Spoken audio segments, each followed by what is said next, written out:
చట్టంలో భాగంగా 2009 విద్యా హక్కు చట్టం ఉచిత నిర్బంధ విద్య అది 14 సంవత్సరాలకు లోబడినటువంటి పిల్లలు ప్రతి ఒక్కరు విద్యా హక్కు చట్టం ద్వారా వాళ్ళు స్కూల్కి వెళ్ళాలని అనేది డిసైడ్ చేయబడ్డది. అది పార్లమెంట్లో చట్టం చేయబడ్డది. కానీ ప్రభుత్వాలు అది అసలు చట్టమే లేదన్నట్టు, వాళ్ళకి సంబంధమే లేదన్నట్టు వీళ్ళ మీద దయాదాక్షిణ్యం ఓన్లీ వీళ్ళ మీద సానుభూతి చూపించే పరిస్థితికి వచ్చింది. అంటే ప్రతి సంవత్సరం 25% ప్రైవేటు కార్పొరేట్ యాజమాన్యాలు 25% సీట్లు ఇవ్వాల్సిందే. 100 మంది ఉంటే 25% ఎస్సీ ఎస్టీలకి, ఈడబ్ల్యూఎస్ ఎకనామికల్ వీకర్ సెక్షన్ వాళ్ళకి, ఆర్ఫన్స్కి ఇవ్వాల్సిందే.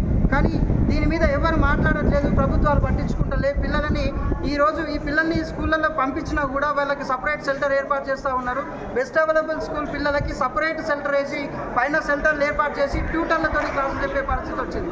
అంటే వీళ్ళు అర్హత కలిగినటువంటి అధ్యాపకుల చేత చేయించకుండా వాళ్ళకు బీఈడి లేదు, డైట్ లేదు, వీళ్ళని ఇంటర్మీడియట్ పిల్లలతో ఇంటర్మీడియట్ ఉద్యోగులతో టీచర్స్ని పెట్టి ఒక ట్యూటర్లుగా ఒక ట్యూషన్కి పోతున్నటువంటి పరిస్థితి ఆ స్కూళ్ళలో కనిపిస్తూ ఉన్నది. ఈ పేరెంట్స్ మీటింగ్లోకి వెళ్ళిన పేరెంట్స్ని కూడా అవమానకరంగా మాట్లాడుతూ ఉన్నారు. ఏం మాట్లాడుతున్నారంటే మీకు అసలు ఈ స్కూళ్ళకి రానియడం ఎక్కువ, మీకు ఈ పిల్లలకు సీట్లు ఇవ్వడం ఎక్కువ, ఒకవేళ ఇచ్చినా మీకు మీరు ఏం మాట్లాడకుండా వచ్చి ఏడ ఉంటే ఆడ ఉండాలి, వెళ్ళిపోవాలి, మీకు సంబంధం లేదు, మీరు మాట్లాడద్దని నోరు నొక్కే పరిస్థితి చేస్తూ ఉన్నారు. ఈ పిల్లలని స్టార్టింగ్లో అకాడమిక్ ఇయర్ స్టార్ట్ అయిన క్రమంలో అందరినీ కాల్ చేసి పిలిచినట్టుగా ఈ పిల్లల మీద పిలవకుండా వివక్ష చూపిస్తూ ఉన్నారు. వీళ్ళే కాలనీలో అందరూ వెళ్ళిపోయారు, మేము రావాలన్నా సార్ అంటే మేము ఫోన్ చేసినప్పుడే రావాలి అని దురుసుగా మాట్లాడుతూ వాళ్ళను చాలా నెగ్లిజెన్స్ చేస్తూ ఉన్నారు. ఒకవేళ అందరు సీట్లు ఫుల్ అయిన తర్వాత వీళ్ళకి అకామిడేషన్ ఏర్పాటు చేసే క్రమంలో వీళ్ళని టాయిలెట్ల దగ్గర, బాత్రూమ్ల దగ్గర, వీళ్ళు డోర్ల దగ్గర లాస్ట్ చివరలో పెడతా ఉన్నారు.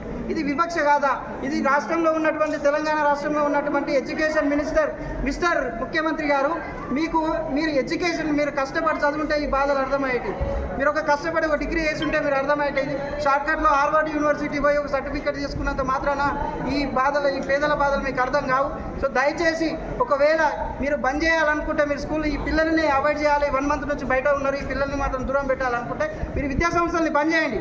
ఇది ఎప్పటి వరకు అయితే ఈ ప్రాబ్లం సార్ట్ అవుట్ అవుతుందో అప్పటి వరకు ఈ విద్యాసంస్థలను అందరినీ బంద్ చేయండి. ఇప్పుడు కేవలం ఈ పిల్లల్ని మాత్రమే బయటికి పంపించడం అనేది ఇది ఖచ్చితమైనటువంటి వివక్ష మాత్రమే.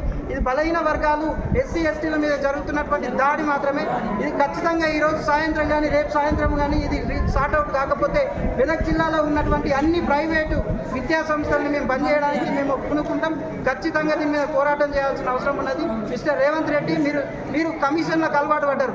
ఆల్రెడీ మెదక్ జిల్లాకు సంబంధించిన 1,22,00,000 2వ తారీఖులో శాంక్షన్ చేయబడ్డాయి. ఆల్రెడీ వెల్ఫేర్ డిపార్ట్మెంట్లో ఆల్రెడీ క్రెడిట్ అయి ఉన్నాయి.